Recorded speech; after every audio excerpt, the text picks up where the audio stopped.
সুবহানাল্লাহ, আল্লাহ, এটা কি? এটা একটা জীবিত মানুষকে এখন মানুষ মৃত বানাই ফেলতেছে। এই ফেসবুকে দেখি নিজেদের ঘোরাঘোরা করতেছে, সালমান খান, নাহিদ হাসান, এরকম অনেকগুলোই।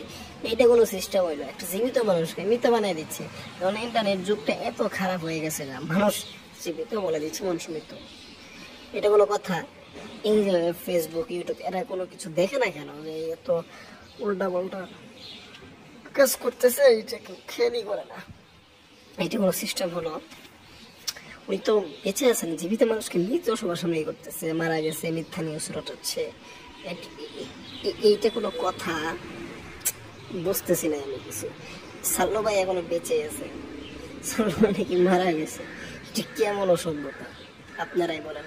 অসভ্যতার তো একটা সীমা রেখা থাকা দরকার, তার একটু অনেক অসভ্যতার সীমা রেখাই দেন।